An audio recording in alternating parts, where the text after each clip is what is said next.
All right, here we go. Welcome to episode number 19 of the Soul Rollers podcast. My name is Jackson Gage. I'm here with William Dennis, and we also have a special guest here that we will introduce in a second.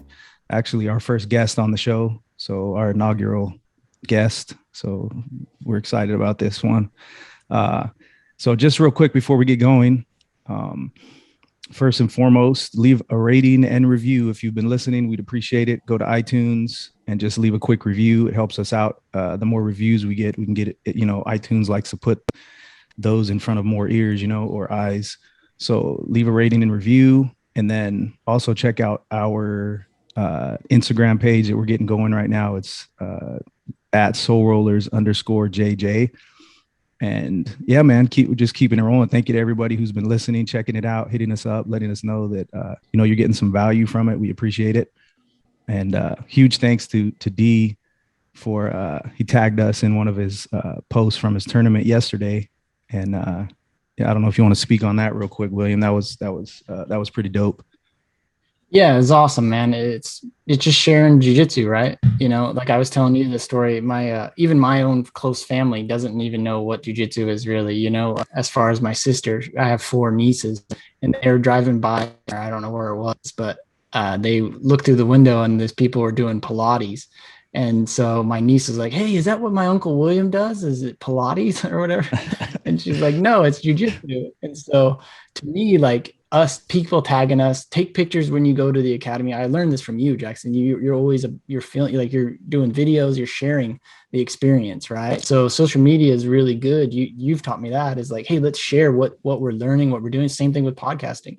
And so I told D, like, hey, if you take pictures and if you're willing, post, like, tag us in it, tag Soul Rollers, so that more eyes get on jiu-jitsu. And so I want my nieces to actually know what it is that I do. I'm not in there stretching and, doing whatever people do in Pilates. I want the more eyes on jiu-jitsu, the better. They can see what we do. And I'm like, yeah, it's like angry Pilates, maybe. I don't know what it is, or violent Pilates, but it's not that. So for us, like, tag Soul Rollers on your jiu-jitsu post. And hopefully that encourages people to tag and take pictures when they're at the academy, and let's pump up our academies. These are amazing. Like we said in the last episode, the sacred ground, right? Let's share this amazing sacred ground with everyone. And so tag us in it, and we'll share it on our Instagram page. And hopefully, your family sees it. Everyone we're connected with sees what we're doing, and more people get into jiu-jitsu. So tag Soul Rollers anytime you take a post, and hopefully encourage. I'm starting to take more posts or take more pictures when I go to the jiu-jitsu, and, trying to learn from you, Jackson. You're like Steven Spielberg when you go into train. So I'm trying to learn and post and share more, so people don't think we're doing karate, or they don't think we're doing, some weird stretching or something, but we're actually doing something that is amazing. So share when you do a post, or if you take one, tag Soul Rollers, and we'll put it on our page, and we're just going to share what we do and what we love. So that's the point. And speaking on that real quick, I recently got hit up by a guy who was trying to get me into his MLM, network marketing. And he was like, "Yeah, I've been watching your posts. I know you're into health. I know you're really serious about karate." I was like, "Fuck, bro."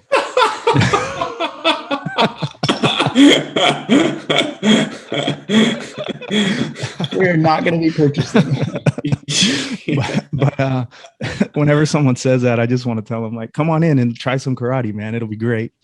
I'll show you a kata, But if you relate to the message, the message we're putting out, yeah, for sure, man. The Soul Roller message, like, if this jiu-jitsu has done anything positive for your life, if you post up something that's jiu-jitsu related, tag us in there, and we'll definitely share it as we grow our Instagram page, So yeah, thank you for that. And again, D, huge, man. Thank you for that. Much appreciated. You can check out D on Instagram at DDeLeon52.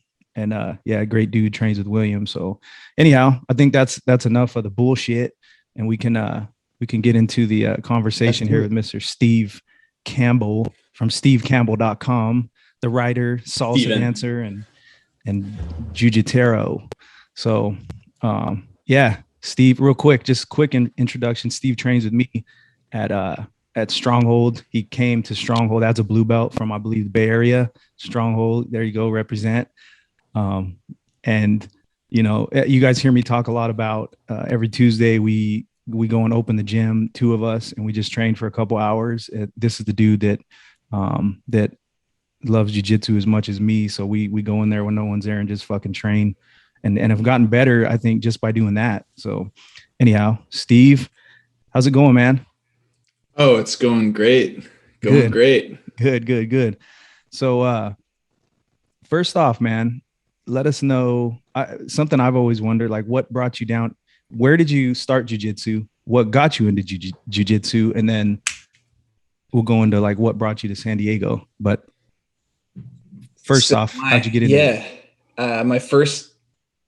I started at my first exposure to, I guess, martial arts or fighting was at actually a Krav Maga gym in Berkeley, California.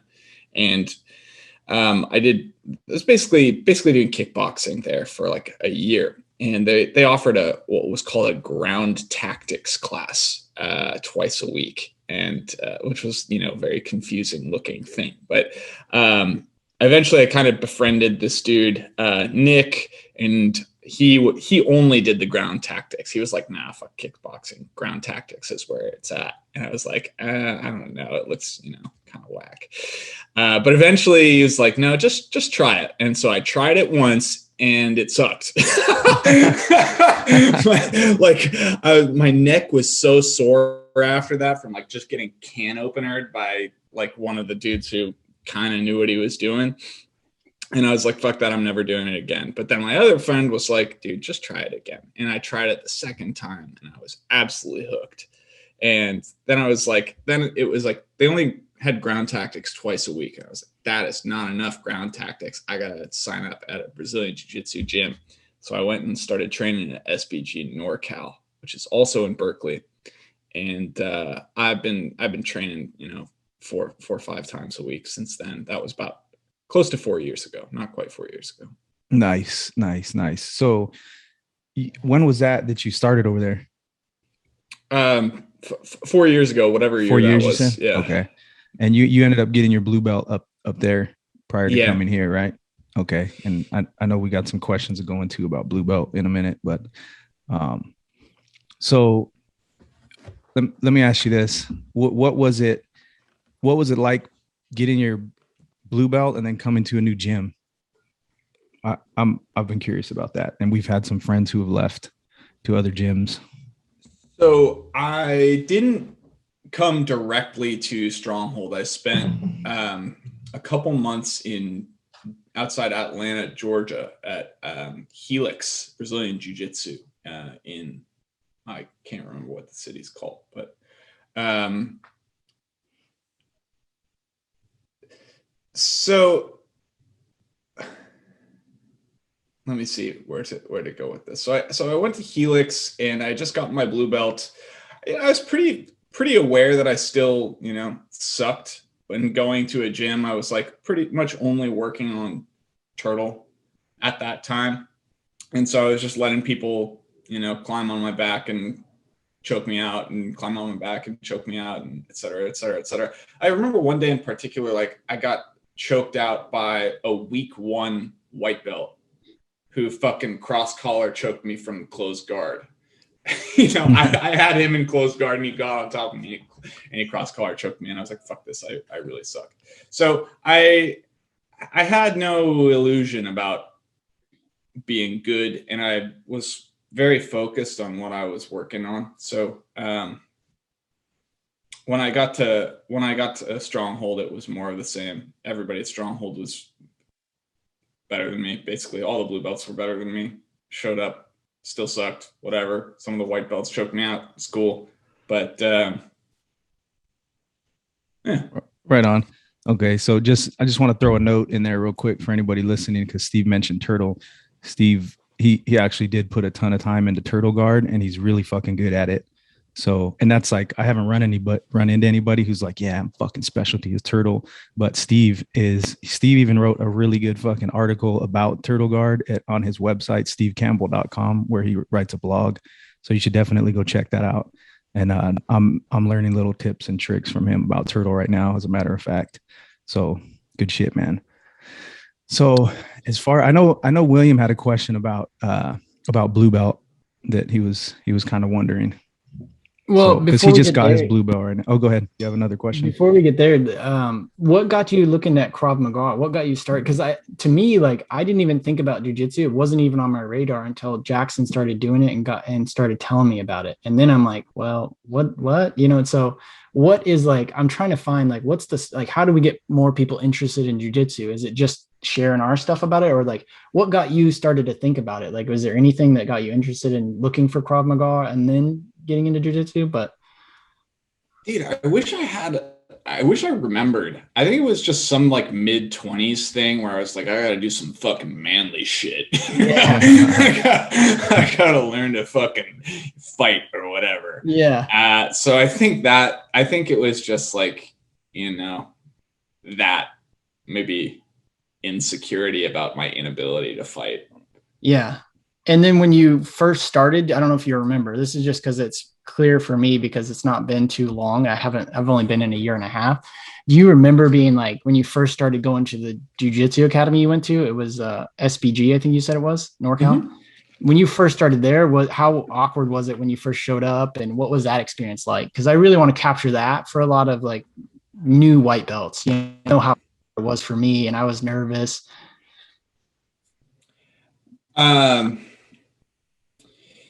So I still get nervous going to class. If I'm being honest, I get nervous training with Jackson one-on-one.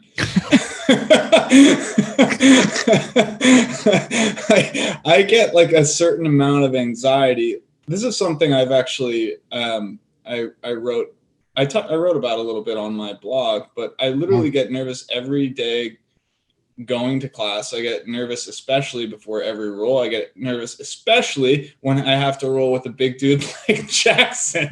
That's just how it is. But that's part of the process, right? That's part of the process. So I don't think maybe there were some days that I was especially nervous as a white belt, but in some sense, being a white belt's a little bit easier because people coddle you a little bit. And when you get a little bit better, and especially as you're a big guy, as you get a little bit better and people come at you, bro. Yeah. Like the little guy's just like, I'm just going to fucking give this guy everything I got. And that's one of the reasons I, started to mess with Turtle a little bit, was just because I was like, I know what's going to happen. This guy's going to like go balls to the wall. And I'm like, I'm going to shell up and wait for my chance and hopefully, not get hurt or hurt. Wow, that's great, man. I'm glad I asked that because I think the nerves for me were huge. And I think I've mentioned this in the podcast before, where I had Jackson always in my ear saying, it's okay, man. Just go, and even my wife, like, I remember the first day I was going to go, I'm like, nah, I'm not going to go. And she's like, you're going, you go, and so there's nerves, like, and now to be able to highlight, and maybe that's a bonus, like, you get nervous, show up and like prove that you can, face your nerves and work through things in jiu-jitsu. And so it's a really good thing that you shared that, because I'm sure everyone's feeling that, when they're starting out or continuously. So really, really cool that you shared that. I think the nerves are a good part of it. It really builds you and makes you stronger when you work through those nerves, So, I might just add to that I was really inspired in John Danaher's interview with Lex Friedman. One of the things he talks about that's fundamental to his teaching is the idea that human beings are risk averse. And I really latched on this idea. I mean, if you think about it, what we're doing is simulating like fights to the death, like every cell in your body is like, don't do that. And it's the human in you that has to overcome that, I suppose. Yeah, man. Well said. Yeah. I think just also it's becoming more clear, because it seems like a mystery why, because you hear about how a lot of blue belts quit, but how you said, white belts are more coddled, and I think it's not that much of a mystery. It's pretty clear, man. You're coddled until the certain point, and then all of a sudden you have your blue belt, and now it's time to go. and a lot of guys they have their white belt, like, yeah, I'm doing jiu-jitsu, got my jiu-jitsu shirts. Yeah, these guys are cool. These are and then you get your blue belt and you're like, fuck, I got to go fight every night. Fuck this shit, and, you disappear. So, and William just got his fucking blue belt too, man. So I don't know if have you felt how's it feel now? Like, cause you just are going back into the gym with an injury, with a new blue belt, how are you feeling with that? Yeah, I've been, my gym, my academy is really cool. Those guys, like the upper belts, they've really, there definitely was a different level. They wouldn't go as hard on me at certain times, but there towards the end, like I had I was getting ready to get my blue belt. When we would roll, they would tell me like, yeah, I usually don't do these ones on other white belts, but since you're pretty far along, I use these moves on you. And I'm like, oh, I'm like half dead. I'm like, oh, thanks, man. Like, oh, thanks for going hard on me. But I've already got in a few rolls as a blue belt now, and I can tell like you do step it up. It's like, like here's a new level of hard that you got to face. And so like I was telling you, there's nerves that come with that too. It's like, oh crap. And then I've been dealing with this stupid concussion. And so I'm not like 100%, so I'm not going 100%. And I do feel like it's like a little pressure, like, this blue belt, syndrome. And because I'm hoping that, even coach, like the black belt, they meet you at your level and then kind of give it to you a little bit above it. And so I'm nervous and excited about that challenge. So yeah, it's real though. The nerves of blue belt and the pressure of blue belt. I do think those guys are going to not hold off on some of their submissions, as much as they probably did when you were a white belt, and those kind of things, which is good. It's what we're risk averse. It will keep you stuck. It will never get you to grow. You will never see the potential inside you. It will not allow you to grow to a better version of yourself if you avoid risk. And with jiu-jitsu, you actively seek it out in uncertain forms, because every time I roll with someone new, even that was one thing about competing that was kind of nerve-wracking and awesome, is I rolled with someone that I'd never rolled with before. Because you can kind of start learning someone's tendencies and you can kind of get comfortable rolling with certain guys. But when you go against someone totally new, it's really nerve-wracking. It's like, I don't know what the heck they're going to do. You don't know what to expect. Yeah. As you were speaking, a question came up in my head that I wanted to ask Steve, because we had kind of talked about this, and you can throw your ideas in about it too. But as far as white belts coming in, because I'm sure there'll be some white belts listening to this. If they're not listening now, eventually they're going to be listening to it when they know that this content is here. So and for blue belts rolling with white belts, where is the line as far as the coddling of a white belt? Like I will see some, like I see new white belts come in, and then I'll see some people like being very, very coddling toward them. And then for me, what I've heard from other people is that, the minute they got hooked on jiu-jitsu is right after they got their first ass whooping. That's what hooked them. The minute that you're like, oh shit, this works. I couldn't get away. This person could have killed me. I better learn this shit. And then you become addicted to it. So there's like a give and a take. You got a new white belt. You don't want to scare them away, but you want to let them see that the shit works in a real situation, and I don't know. I know we started that conversation, Steve. I don't know what your thoughts are on that, because I see you helping out a lot of the white belts a lot of the time, man. Yeah, I love training with new people, man. I love teaching. So any chance I get to like do that, even the smallest bit, I just love it.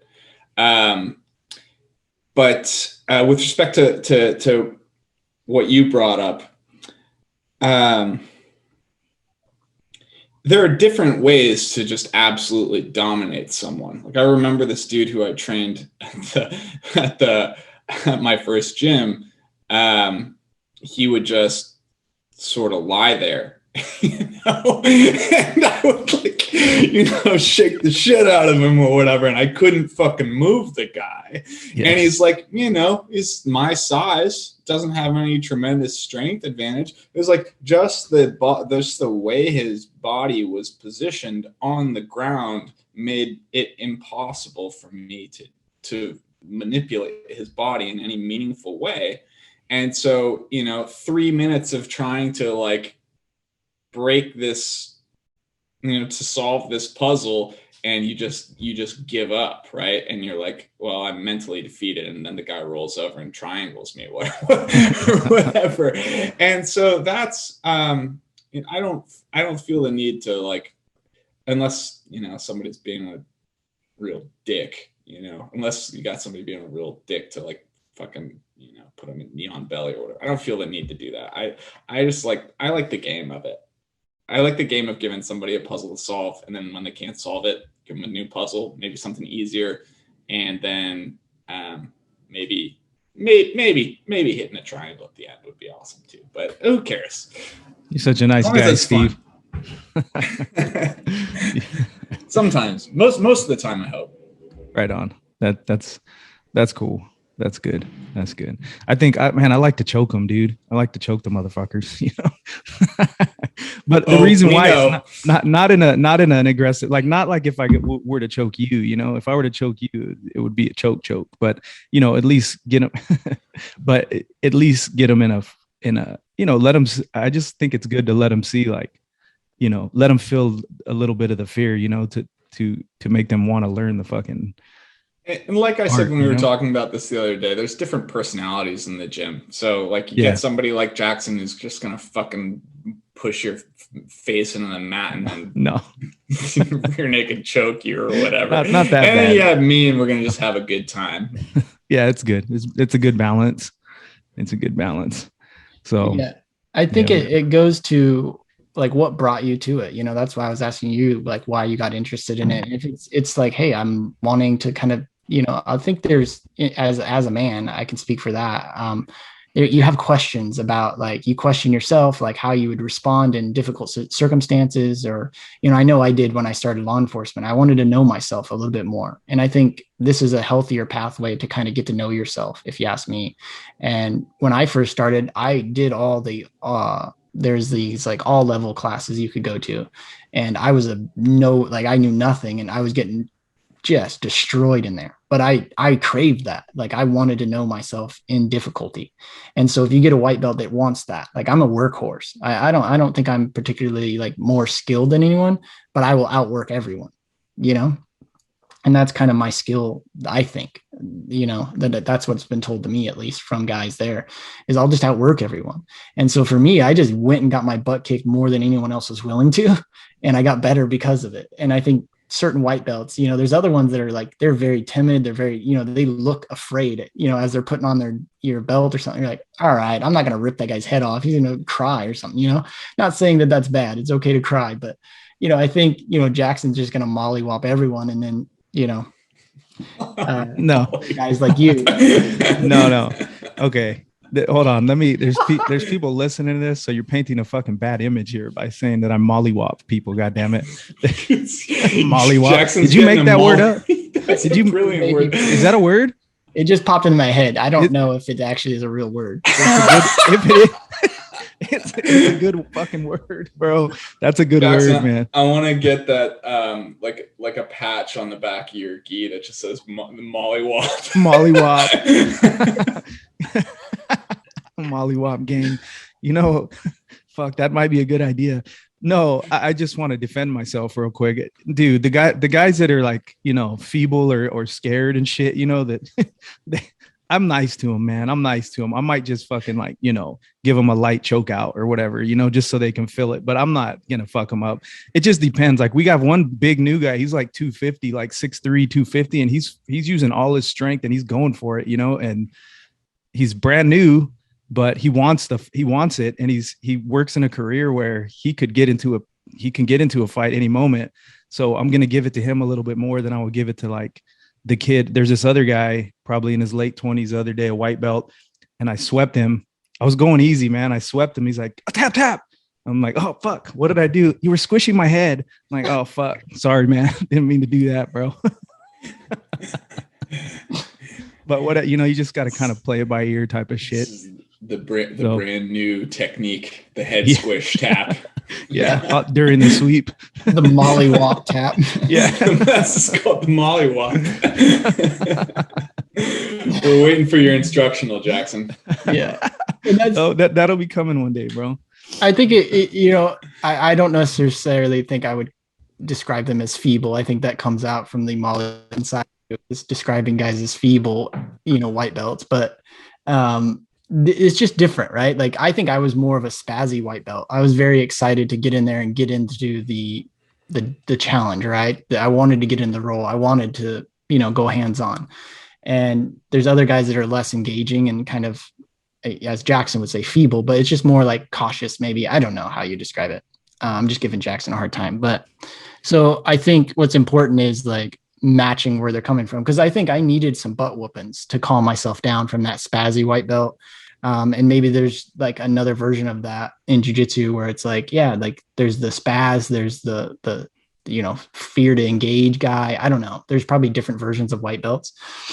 So I think it's because I remember getting some of the blue belts, they put a beating on me when I was a white belt. And I'm like, oh, I remember getting caught with an elbow in the eye and everything. And it's, fair game because I was pretty spazzy, but it did put me in check. It humbled me. And I really enjoyed that. And that's kind of part of getting to know yourself. And I wonder now that you've been doing jiu-jitsu for 4 years. Mm-hmm. And how long have you been a blue belt now?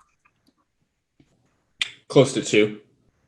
Awesome. Yeah. So I wonder, like, your experience as a blue belt, like, is it the same as like when you start as a white belt, like you were like a not know anything spazzy white belt or whatever. And then as a blue, find this transition, like you find comfort in it, or you become like does that make sense?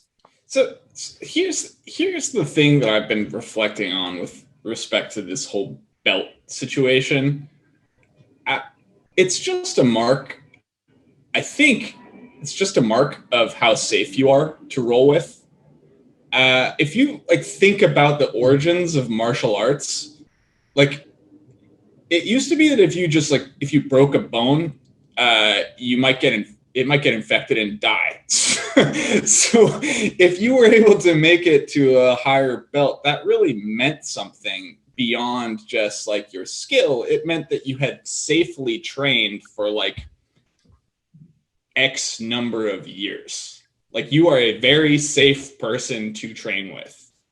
And as I think about like me now versus me starting, I'm like so safe to train with. This sounds like a ridiculous thing to brag about in the context of jiu-jitsu, but like, bro, Jackson, like, let's be real, bro. How safe am I, bro? You're safe, man. You're super safe. Except I think yesterday, it depends on what safe is, because after Tuesday, I think you may have ruptured my spleen. But other than that, fucking, you're pretty safe with that knee on belly. Remember, you had that knee on belly. Night? Oh, he had me in a knee on belly, and he's like, oh, and he's like talking shit. He's like, oh, a position Jackson doesn't like. Yeah, motherfucker. And now my fucking spleen is fucking ruptured. But other than that, you're safe though. No, Steve is super. I'm just talking shit. Steve is super safe dude to roll with, big time. So. And I think that's like a sign that, and I'm not saying I'm like, fucking promote me, I'm so safe, but like, no, for real. So if you think about this in context of like, if you're a gym owner, like who do you want representing your gym? Is like these dudes who are going to keep the new people safe. And when you have someone like, when you have a purple belt, they like see the belt and they see somebody doing something unsafe. This literally happened to me when I was a white belt. I was getting into it with this fucking dude who would always go for the same. He's a little guy. These little fucking guys always come at you, bro. And this guy like goes for the same fucking belly down arm bar that he does a million times. He does 100% strength. And I like, I just fucking lose it because my ego got to me or whatever it was. I don't know. The guy was trying to fucking break my arm, So like, no, fuck that. It wasn't my ego. I just didn't want my arm broken. Yeah. So I started to give it to him a little bit. And one of the higher belts went, Steve, John, stop. And we fucking stopped, because it had just gotten out of hand. And that's what happens when you promote people. Dudes, and let's face it, jiu-jitsu is mostly dudes. Dudes, you guys are ex-cops. Dudes like hierarchy. We really fucking like that shit. it keeps everybody in line. When you have people who know how to keep the group safe at the higher belts, it makes a difference. It makes a really big difference. So that's my 2 cents with respect to, these belts, these colorful pieces of cloth that we wear around our waists. Yeah. Yeah. I really like that. That's awesome. I'm really glad you shared that, because I really believe that. I believe that in a lot of the guys I've trained with, the way that they put on submissions, they give you time to try to work out of it. Like, they've taught me a lot of the really great higher belts. And then on top of that, like what you shared at the end where you got into it, they got the same experience. And Jackson helped me work through that too, with my ego and everything. Cause a newer guy came and he had been training MMA and different stuff somewhere else. And he came in and really went like, crazy. It was a tough role. I mean, he nearly like broke my neck. I felt like, I'm like, geez, man. And like, I got really angry. I think I even cussed at him. I don't remember. I was like, what the, like, I told him something, like, what are you doing? And immediately my professor caught it and he's like, hey, he got my attention, or I don't know how he does it, but he did it. And it was like, kind of shook me out of it, because I was pissed. I was like, all right, let's go. Like I was pissed. And so that's similar thing. And, that hierarchy system as well worked very well, because my coach saw it and got me out of it pretty quickly. And then working with Jackson, we worked through that and I learned a lot from that. And now the guy, we're really close, me and the guy that got into it, really great guy. We got closer because of it. And that's what I think, jiu-jitsu gives you that ability to work through that stuff, whether it's ego or, hey, you're being a dumbass, like you're breaking my arm, what the hell? It lets the guy that's doing the mollywopping work through it. And it lets the other guy like that maybe just reactive to that work through it as well. So no matter what, if you're being aggressive or someone's being aggressive to you, there's a lot of growth in that. And I think that's really cool. And then as you progress in the belts, like you said, it's safer for those guys to work through their shit with someone like you. You give them that opportunity to work through their shit. And that's what I think I'm most grateful for with all the guys I've trained with, is they really let me figure out who I am. They let me work through my bullshit, through my ego. So I think the way you put it was spot on. Awesome. Yeah, man. Yeah. In the end, man, even though those situations suck, they're always, like you said, they're always, no matter what, they're always there for your growth. Cause at the end of the day, you signed up for nightly fights. And if you get a fight that's a little too intense, you signed up for that shit, so you just, but also, you got to, especially when it comes to limbs and shit, that's one thing you got to be really careful with. And I agree, Steve, some of these really small dudes who are skilled, they will fucking go, dude, they will go 150%. If you're a big dude, they don't give a fuck. They see that you're big. They just fucking, it's tournament time and shit. Yeah. I've experienced that recently. So, yeah, man. There's a topic also that I wanted, before I forget here, that we can highlight our professor a little bit, because Steve recently, I think on Sunday, Steve got a chance to roll with our professor, Mike Kusi. And, Steve, just to put it in perspective, Steve, Steve's good, man. Steve's, how tall are you, Steve? 6'1". He's 6'1". Now he's 185, right? About 185. Yeah, maybe even less than that right now. I'm getting lean. Yeah, he's been losing some weight, So, but still, Steve's a big dude, man. And he doesn't get his ass whooped very often, and which is good and not good at the same time in the course of a jiu-jitsu journey, right? You need some ass whoopings. And so he had a chance to roll with Mike. With Mike, you're gonna make me talk about this one. Yeah.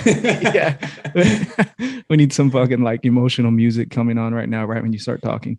But he got a chance to roll with Mike on Sunday, and I had a chance to watch it, and it was nice, man. So you want to we can kind of get into. Oh, was it nice, Jackson? It was nice. It was nice. It was nice for one of us. Well, it was nice in a sense of being able to watch a master work his game, man, without much effort. That was really nice of you to call me a master, but yeah. I don't think I'm quite there yet. No, Mike tapped me 4 times in 6 minutes. I haven't been tapped 4 times in 6 minutes in a couple of years, if I'm being real. I mean, I've been tapped 3 times in 6 minutes, but not 4 times in 6 minutes. That's like, a minute and 30 seconds. A tap every minute and 30 seconds. Like, bro, I've been doing this shit for 4 years, and that's gonna happen to me. And it was all similar submissions too. It was all Mike recognized that I have a giant gaping hole in my game, and he just pointed it out to me with 4 collar chokes. So, and also a testicle crush as well. Oh yeah, with the belt. Yeah. Wow. That was just part of it. That's part of one of the chokes. Status when you're crushing. Yeah, that fucking belt was all the way up his ass, dude. Just I could see the pressure from there. I want to come in real quick. That is another way, like you said about dominating. Like that's another way to dominate someone. Point out, like when you're skilled enough to like get them in the same choke over and over and over again, or same submission, that'll show a hole in their game. So I don't want to interrupt, but I just wanted to say that because it hit me. My coach gets me in that. I think it's a Kanto choke or whatever. I'm like, what? 3 times in a row? Come on, bro. Like, so keep going. Yeah. But I just wanted to point that out. I think that was a good point. You said that earlier, and that's just another reflection of that. Yeah, man. First off, before the details of that role, because we had talked about a couple of details that we noticed that separates a master from the rest. But how did that? Since that didn't happen for 4 years, man, just on a personal level, Steve, what does that do for you? How did you kind of feel it? Because I know you were thinking about that for a while, for a couple of days after the role. I'm still thinking about it. I'm still thinking about number one top priority for my jiu-jitsu development right now is collar chokes. Collar chokes, collar chokes, collar chokes, collar chokes. That's what Mike did to me. That was his method of teaching. And I was actually thinking about this, like, dude does this for a living. He teaches jiu-jitsu, And I was like, is he fucking next leveling me right now? And just like the whole point of this round was to get me to work on collar chokes for the next X amount of time. Because if so, Mike, that shit was sick and effective. So that's one of the things that I took away from it.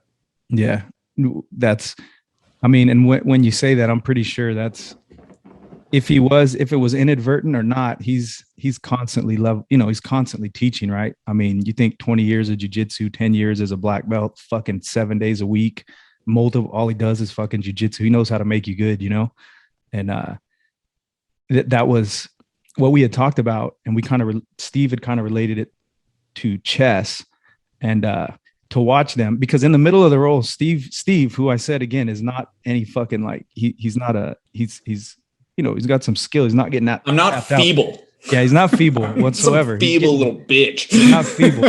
He can take a Mollywop and he can fucking give one, And we freaking go at it, man. And to see him, he was getting choked, and in the middle of the roll, he's like, gets out choked again, face all red. He's all, fuck, he's like, whatever. He's laughing and shit, telling Mike stuff. And Mike is sitting there. He's like, I thought we were going easy. The professor is like, I thought we were going easy. And he is. And you're watching Mike choke Steve out, and Mike is not, there's no effort happening from Mike's end. He's just sitting there, and he'll sit and wait. And like Steve had said, he's just waiting for he gets his grip. That's it. And no matter how much you don't want him to get that grip, he's getting the fucking grip he wants. And once he has that grip, you're as good as fucking dead. So there's no way out of it. And that fucking kind of relates to chess, like Steve had said, because go ahead. Yeah. So the way I was thinking about this was like, so that wasn't the very next day. Well, the next time I trained after that, we had this 4-stripe blue belt come in from another gym, and I trained with this guy, and we had a nice roll or whatever. And Jackson later asked me, like, was this guy good? And I was like, I have no fucking clue if this guy was good or not. And like in the grand scheme of jiu-jitsu, after my role with Mike, I literally have no idea if this guy was good or not. It occurred to me that people below a certain level in jiu-jitsu, we have such a narrow scope of the things that we're good at that it could just be that I matched up well against this guy, and like, just he didn't know the techniques that I knew, or like whatever. He hasn't worked breaking a turtle guard before, and so I was just like this impenetrable fortress. It's like, maybe I was thinking, like, maybe if I was like a bishop in chess and I have like one fucking move I can do over and over again, I can like go diagonal, or I can go diagonal, and maybe this guy was a knight and he can only do this thing. And it's like, I can't even conceive of being able to move like a rook. I can't even conceive of being able to move like a knight. And then you have somebody like Mike who just fucking does everything. He's just the fucking, like, just like the queen who can move all over the board and take and do whatever they want. And that was the thing about this collar choke, was like, if I was, he was teaching me a new way of seeing, let's say. Yeah. And what I wanted to add on to that too is, because you had compared that to a queen being able to move the whole board. And then I think even if you go to the king level, to where it just takes, all he needs is one move. Like, the king just needs one move. The king gets his fucking grip, you're dead. Doesn't matter where he is, that he knows where to grab you. That one move, and you can do what you want. You're done for, with this skill discrepancy that we have, and because I experienced the same shit rolling with him. He just sits there, fucking, he's like, like, just fucking sitting there, and fucking, By the way, this is a spot on impression of Mike that Jackson does. I promise you, that's exactly what it looks like. Yeah, he's just fucking sitting there, straight face and no effort, and you're like, and you know what grips he's going for, and you're doing everything you can to fucking not let him get him. He's gonna get the fucking grip, and then he's gonna choke you slowly. So it's but it's beautiful to know, like, goddamn, these are the levels, man. Like, at some point I'll be able to do that same shit, So. Yeah, I think those analogies are great, with chess and the the growth. And, for me, that's why I'm always watching my professor, like, the way, because it's not only that he is at a high level of jiu-jitsu, like a practitioner of it, but it's like, what you love is the teaching, right? Steven, and it's like, teachers see things differently, and they have to approach, like, teaching people who, like, for the student, the student has to be, taught in a way that they understand. So my professor, he teaches each one of us who approach jiu-jitsu for different reasons in different ways. He can't teach the mollywopper how to, do stuff the way he teaches me or someone else, or the feeble one, right?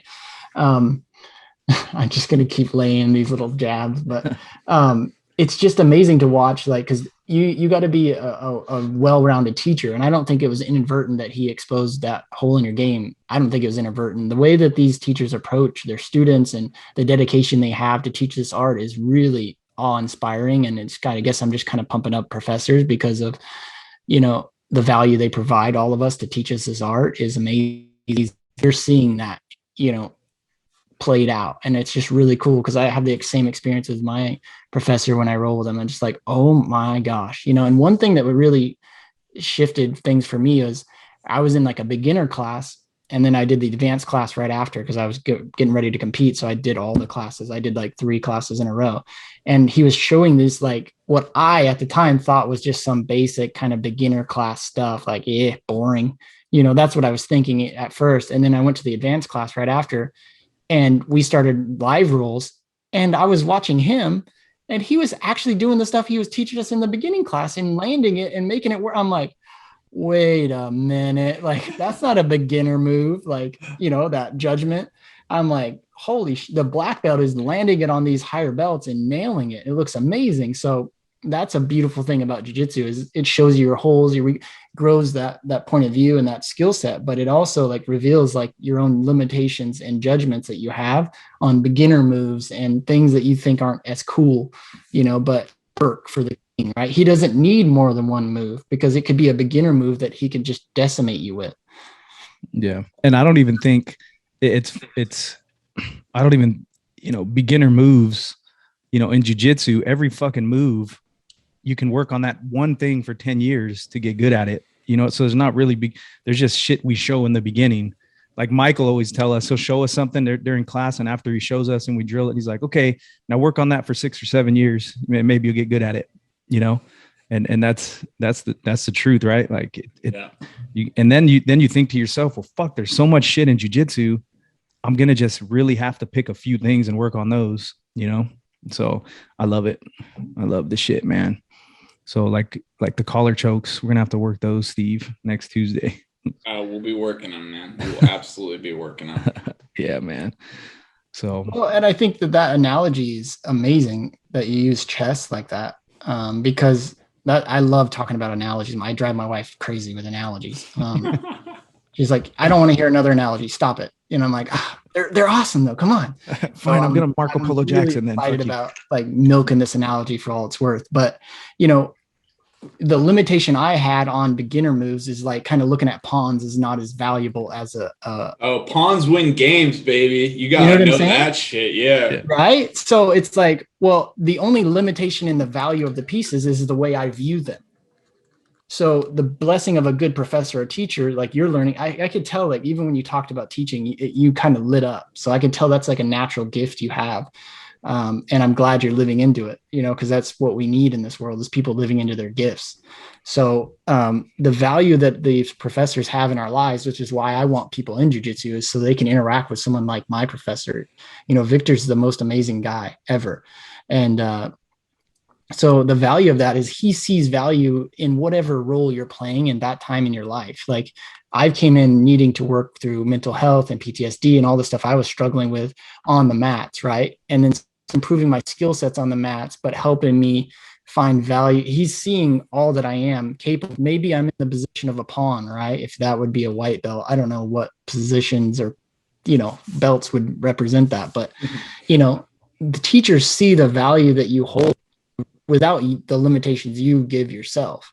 And I think that makes a good, strong professor and teacher. And then they teach you in a way that brings, your awareness, not only to your value, but also to the weaknesses that you hold. Maybe it was the chokes for you and whatever that represents. But does that analogy fit? Does that make sense? Or yeah, I think you're making sense. And I actually had something to add because you made me think about this. This idea of the value of the white belt. Something that Jackson has really taught me is that at any point in your jiu-jitsu path journey, I guess. I hate that fucking jiu-jitsu. That's my journey, but that's what it is.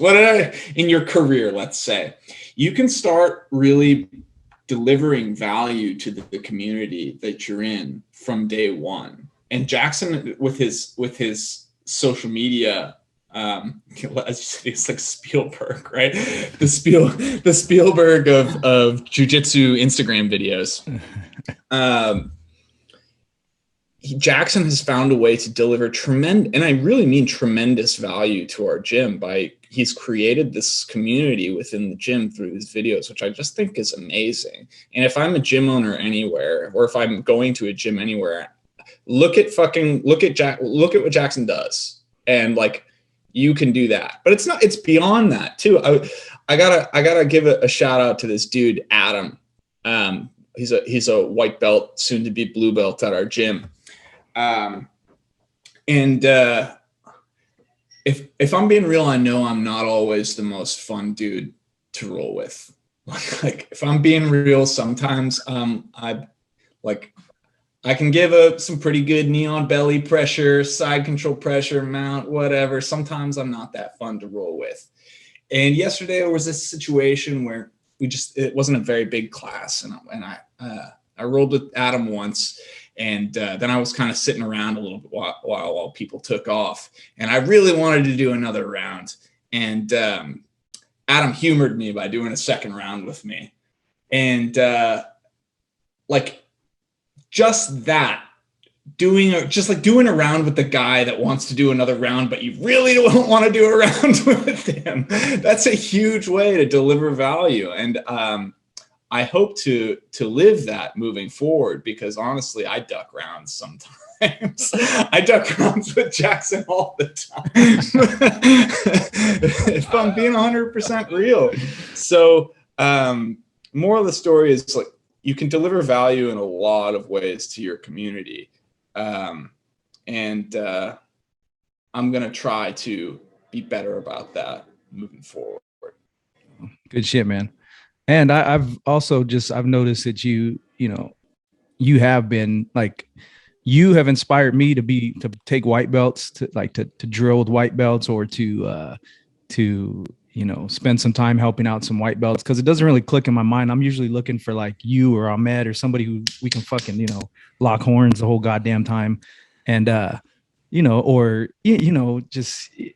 then I see you taking these white belts to the side and helping them during drilling and being patient. So you're already adding tremendous value that way, man, by helping the white belts and by inspiring other people to do it, man. So good shit, Steve. That's awesome to hear. I didn't even recognize that was happening, but keep it up. I'm kind of touched. All right. Yeah. Good, man. Yeah. There goes Jackson touching people. We'll have to celebrate by rolling under the rainbow. We have a giant inflatable rainbow at our gym I'm assuming it's for the kids classes, but maybe we occasionally do some weird stuff in the adults classes. I don't know. I haven't witnessed any of it yet. Yeah, I liked that, that declaration to add value to the community. That was like a really cool call to like, hey, I'm going to step into this more. And I hope that anyone that listens to this can take that on as well and add more value, man. I can't begin to express the amount of value that this academy has brought to my life. And I am constantly trying to do this podcast or do anything I can to get people into our academy, to say a thank you to my professor and what he's sacrificed to get that place going and allow me to be there, and then all my training partners. I'm just immense gratitude. So I really liked what you shared about, adding value, like you said. That's really cool. And truly, yeah, like Jackson, like I said, that's the kind of eyes, that's what we want people to see when they look, at videos of jiu-jitsu. We want to see what he's doing so that people can go, oh, wow, that's something different. I want to be a part of that, hopefully. And adding value as a white belt, I hope that white belts can listen to that and go, okay, cool. Yeah, I want to show up. I'm nervous, but these guys, I'm not wasting their time, because that's one thing I always thanked my upper belts for, is like, thank you for your time. Just thank you for your time. Cause they were making me better even as they whooped my butt. And I just felt like, I hope I'm giving them enough resistance to make this worth it for them. I don't want to waste their time, so that's really cool. You brought that up. I think that's an awesome learning point for anyone, any white belt listening or anything like that. And even higher belt, like you were saying, take time to give the white belts some value and some time, and you're teaching them a lot. So yeah, there's excellent point. In any community that we're in, regardless of it's jiu-jitsu or whatever it is, humanity, whatever, like we all have some type of value we can bring to the world, and we do a disservice to everyone around us if we just keep that to ourselves for whatever reasons, insecurities or whatnot. But if you're a white belt starting at a gym, yeah, I mean, you always get that feeling as a white belt, like, oh man, I want these guys to respect me. I want to be part of this team. I want to be part of what's going on. Well, one way to get yourself in there is to add some value and find out how, look for the holes, look for, what do you do? What are you passionate about? Maybe what do you, how can you give to the community that's given to you? And you'll see that automatically you start being part of that family a lot quicker. So don't be scared. There's probably that thought, well, I'm a white belt. I better not do anything. I better not act like I'm part of this, but you got to make yourself part of it. So yeah, man. And thank you, Steve and William. I appreciate those compliments on the Steven Spielberg skills. No, it's really something, dude. You have to understand, it's really something. You sort of get that in a way that is uncommon. Like I was not on Instagram 2 months ago. I literally didn't have even a profile picture, with Jackson was like, you need a profile picture. You gotta get a fucking profile picture. You can't be on Instagram without a profile picture. Like, fine, I'll put some shit up there. But no, seeing what he did was really quite inspiring. He was using it in a way that I didn't even understand how, like, I had kind of a mental block. Last time I was on Instagram was like 2007 or something, you know? And so like, I thought it was just like cats and like chicks in, you know, bikinis or whatever. And as it turns out, no, it's like a thing in the jiu-jitsu community. Like, this is where it's happening. So for me, it's like, Jackson showed me like, oh, hey bro, like actually this is happening. This is a thing now. And I, at the same time, like I'm now a dance teacher. And so I was like, this is a thing in the dance community. I was like, all right, so these like two communities that I'm going to be a part of for the rest of my life are like, this is where it's happening. So now I gotta learn to be more like Jackson and like learn how to make all this shit. So, yeah, man. And I may add that, you know, Steve's been studying Latin dance for quite some time, for what, 10 years, something like that? 8, yeah. 8 years. So, I mean, you compare that to jiu-jitsu, you know, how far can you get in 8 years? So Steve is a, you know, it's a freaking close to master dancer, I would guess. He's getting there. I'm like a brown belt, maybe. All right. Brown belt, but Latin we'll take dancer. It. Yeah. And depending I think on who you ask. When it comes to social media, man, I think that, dude, if you can figure out a flow between jiu-jitsu and salsa dancing, dude, you got like a really strong brand and niche there. Your personal brand is very powerful. A salsa dancing master who's fucking a jiu-jitsu fucking player. Like that's very strong, dude. Like we got to get you pictures and get your shit out there, man. Cause that's really happen, dope. Bro. We're making it happen. I'm telling you, man. Like, cause jiu-jitsu guys are the type of dudes who'll be like, fuck, I want to go learn salsa from that dude, from that jiu-jitsu guy. You know what I mean? Like I already do. Matter of fact, if you're in San Diego, Steve is going to be doing a class in Ocean Beach on Mondays. Yeah, well, at least on one Monday, we'll see how this goes. Yeah, it's the first. After that. Yeah, where is it again? Template in Ocean Beach. Yeah, so check that out. If you're around, you let us know how it goes, man. I'll update the listeners. And really, I read this book called The Practicing Mind, and it talked about, you know, building skill sets and disciplines, and it allows you to kind of, you know, I wonder how dancing, you know, building yourself up as a, you know, someone who's skilled at dancing has that same kind of discipline. And because I'm sure the first day you started dancing was a little awkward and a struggle. So bad. And then how did that help you on your jiu-jitsu journey? Because you start there, you know, I think people, like you said, risk averse, right? No one wants to suck, you know, at anything. So how are those two, have those fed off of each other, helped you? What have you learned from the beginning of those two journeys, you know, or you don't like journey, but path, or whatever you want to call it? The Tao, my jiu-jitsu Tao.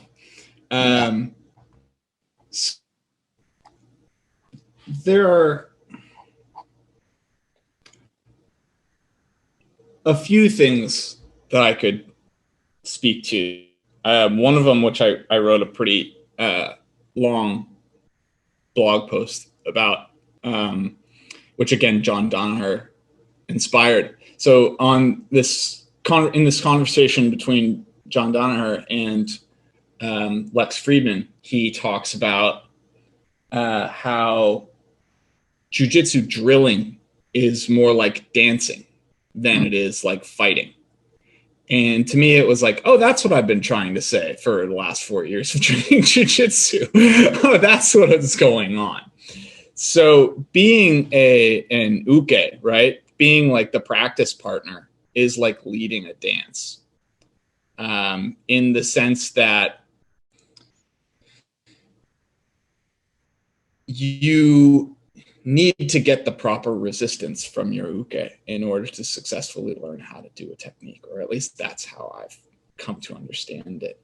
And then you develop a kind of flow. So you give them the resistance, or you give them the proper resistance. They try to execute the technique. Maybe you let them do it, or maybe you add a little bit of something new. But the point is, the uke is actually the person who is initiating the technique, not the person who's actually drilling the technique. Is that making sense? Yes. And so in dance, as a man, you actually never get to be the person who is drilling the technique. You are stuck in the role of uke. And so I have posited in my blog post that being a dancer makes you an excellent jiu-jitsu uke, because you have an intuitive understanding of what you need to do to elicit a response from your training partner. So that is the first way in which dance has informed my jiu-jitsu learning.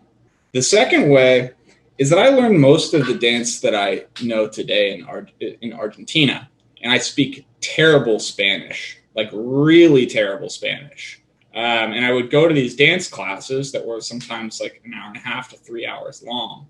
And I would do it, and Argentine Spanish is terribly difficult to understand. So I would go to these classes and I would have no idea what the instructor was saying. And like, I would just smile and nod. And actually it took 7 months for one of the teachers to realize that I didn't speak Spanish because I was just like smiling and nodding.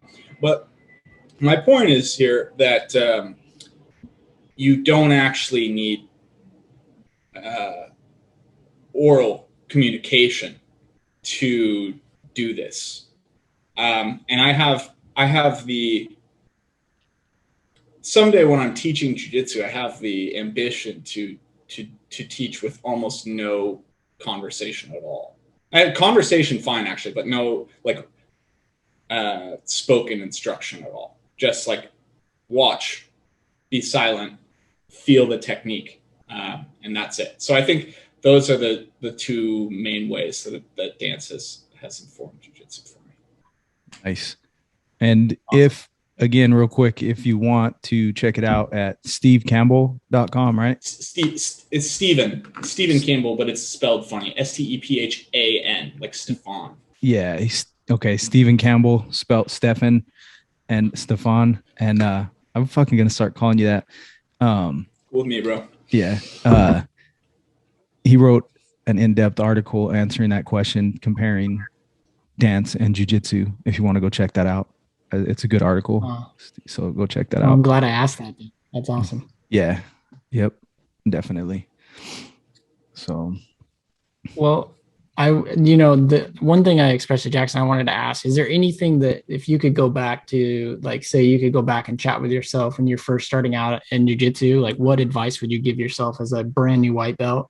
Like, what would you really, and maybe it was what you just shared, because that was profound and awesome. And thank you for that. But, what do you think what advice would you give yourself or a new white belt starting out? So this is great, actually. And I actually just wrote, I just wrote a long blog post about the advice that I would give my new self in dance. And it's actually one of the pieces of advice in there is the exact same, which is you take it home with you.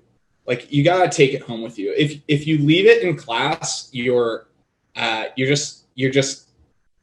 going to get better nearly as fast, and if you don't take it home with you.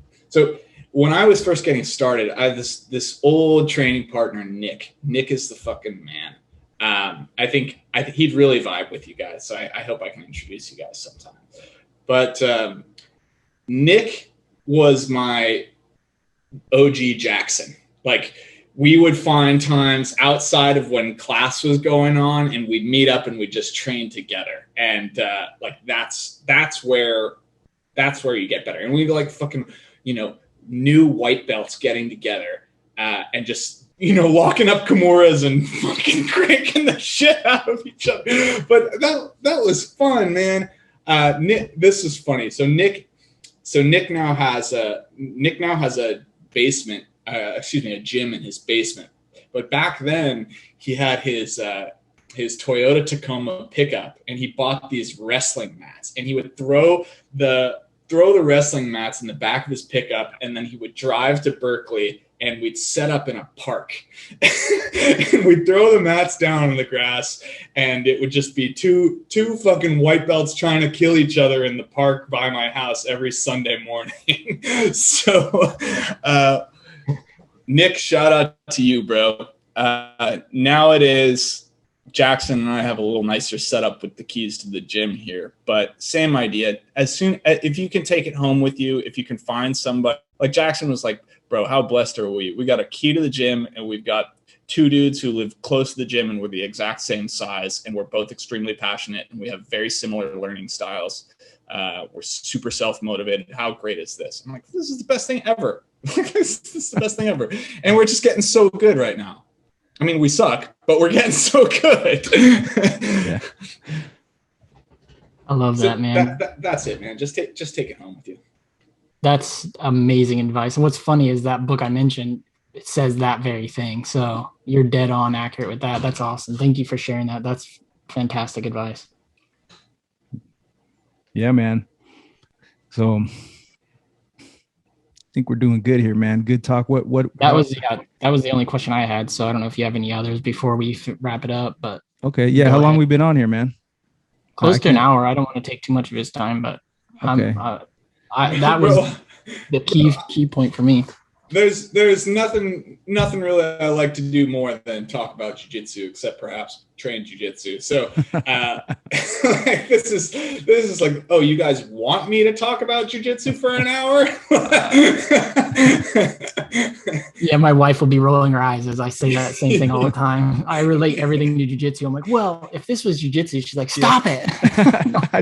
Yeah, how welcome it is to have somebody actually want to hear you talk about jiu-jitsu anytime. Yeah, exactly, man. So yeah, that's what I want this podcast to be, is like a group of us just listening to each other chat, like as if we had just got done rolling and now we're sitting on the mats chatting. It's like we could just talk about this for hours. So I hope that that's the experience anyone listening is having. They're having this chat with us. They're enjoying this with us, because I love talking about this shit all the time. So it's a blessing for me to be here with you guys chatting about it and having fun. Yeah, most definitely. And on that topic, anybody listening, if you have any questions or anything, or have a comment on something we talked about, or wanted us to delve deeper into something that we mentioned, definitely hit us up on @soulrollers_JJ and let us know, and we'll get into that for you. So yeah, man. So Steve, before we kind of start cutting out here, William he already kind of touched on it, but I'll just let you leave a white belt with some advice here, man. So in closing, we have white belts listening, man. Maybe somebody starting their journey and they're kind of scared to get started. What would you tell that guy? Because I see you helping all these white belts. You do a good job at that. So all these guys at the gym you're helping, if you had to give them a little bit of advice, man, what would you say? Or even to your older self? So I gave my best advice for anyone who's already a white belt, but I suppose the only other thing I would say to somebody who hasn't started training is just like, this shit's the most fun thing in the world. I don't know how what else I can say beyond that. Like I'm honestly puzzled. Like every time I talk to a friend about jiu-jitsu, which is like, I don't talk to my friends about jiu-jitsu anymore because it doesn't do anything, right? Right? But like if I had a friend who was like, hey, Steve, like I've discovered the most fun thing in the world. Like I know what it is. I would try it. So here are 3 guys that are telling you that this is the most fun thing in the world. So, I mean, like just like literally just the most fun thing in the world. So just do it. Yeah, go for it. And amazingly, it gets more fun. Yeah, there's no diminishing marginal returns here. It's like we just keep going, and it becomes more fun in more ways. So, yeah, it's a beautiful and healthy addiction, man. In this world that we live in, where there's so many people addicted to so many fucked up things, from food to Netflix to fucking drugs and alcohol and bullshit, this is something you can latch on and become addicted to that'll change your life in a positive way. And like you said, it gets more and more addicting and fun as you figure out the puzzle, as you move along through it, Yeah. So, I don't even know if you could use addiction as the term. I mean, I can. I'm addicted. Well, I mean, the addiction is it like has to have some kind of destructive tendency to like just to take away from you. That's what makes it addictive, you know. But with this, it's like a practice, you know. It truly is a practice, you know. And like I said, I'm the same guy that says like, you know, medicine at the wrong dose can be poison. So yeah, you can make anything negative, but it really, I think your passion is coming through that word addiction. It's your passion. It's like, hey, this is amazing. It's just like what, you know, Steve shared. It's like the funnest thing. What are you talking about? Why would you even think twice about it? Do it. Like, what are you fucking watching TV at home? Like, what are you fucking? What could you possibly be doing on a Thursday night to not want to go train? Like, what? Explain it to me. And it'll make your marriage better, because I know my wife's just like, she gets annoyed with me and she's like, man, I really hope you get choked tonight at jiu-jitsu. Like, it gives me a hard time. I'm like, and then actually I go and I do get choked at jiu-jitsu, and I come out of there going, you know what, I'm not you know, I need to be a little bit more humble. You know, my wife puts up with a lot from me, you know, and my tendencies and stuff. So it brings humility, and it improves your marriage, and improves your friendships, you know, because now I feel like we're all closer and connect through jiu-jitsu, and there's amazing benefits. So yeah, with that risk adverse, you know, comment you made, like, get past that so that you can actually have some fun. You know, you should be on a Thursday night, like you're saying, you should be at jiu-jitsu having some freaking fun and get your ass off that couch, you know, because that's where you're all depressed and shit. You know, get off of that and go have some fun. And on Monday nights, then go learn dance from you too and have some more fun. You know what I mean? So yeah, let's do it, man. Let's have some fun in our lives and stop being fucking depressed all the time. Yeah. Go ahead, Steve. I was just thinking one of my good friends, I have this buddy in Spain, Jay, who will probably listen to that. So I'll shout out Jay. Spanish. No, he's not Spanish. But he lives in Spain. He asked me which was more fun, dance or Brazilian jiu-jitsu. And the answer to that is that actually when I said there's no more fun thing in the world than Brazilian jiu-jitsu, I'm actually wrong. Like, having a great dance with with the right woman is better than any round that I've ever had. I'm going to be straight up. I can't speak to the competitive BJJ experience though, but Brazilian jiu-jitsu is far more consistently the most fun thing in the world. So just thought I'd make that disclaimer. Yeah, man. And well, I love that. Yeah. Just real quick on the topic of before I forget, on the topic of addiction, you know, since we also talk about personal growth here and shit, when I say addicted, I just mean it's something that I'm, you know, it's an activity that I'm addicted to it. I don't know another word to explain addiction in that way. Obviously it's not a drug. I'm not addicted in a negative way, but I'm addicted. And you'll hear that over and over in people who love jiu-jitsu. I'm addicted. It's addicting. You know, it's going to be the most addicting thing you've ever put your time into.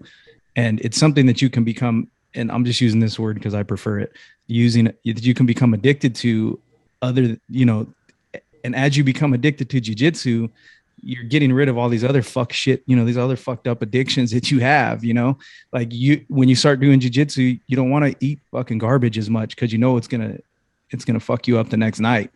You know, like Steve was saying, you don't want to sit, you know, you're sitting there watching TV and you're thinking of fucking Steve and William over there fucking fighting. You're like, God damn it, they're getting ahead of me. I got to get to jiu-jitsu, you know, whatever it is, you know, people struggle with these things, depression.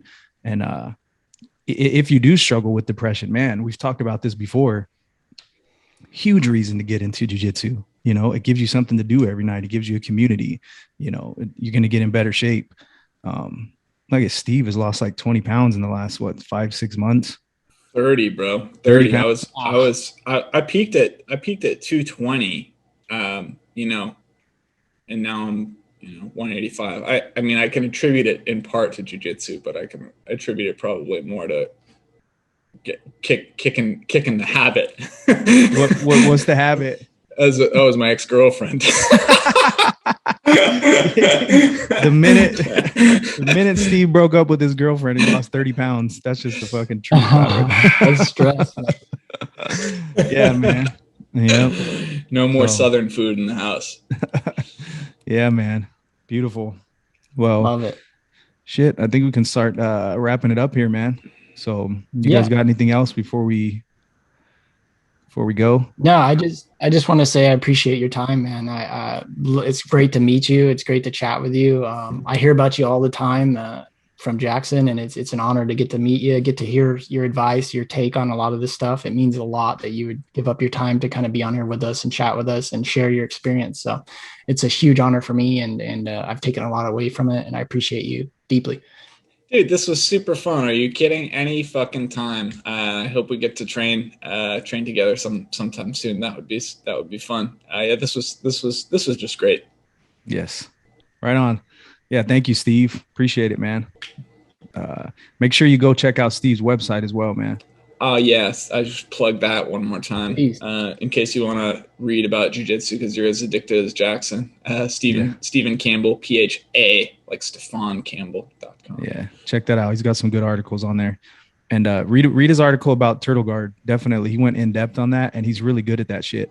Like I still can't figure that puzzle out. When he fucking hits that, when he goes into that turtle guard, he's got me feeling like an idiot for 5 minutes. So, yeah, check out that article. And yeah, I think that's everything. Well, if you have any questions make sure you go check out our Instagram page. We're going to be adding content on there soon. A lot of video clips from the podcast, as well as we got some cool, branded type memes and shit that we're going to be having on there. And, yeah, I think you'll be impressed by our level of content that we put out from the gate. So check it out. SoulRollers_JJ.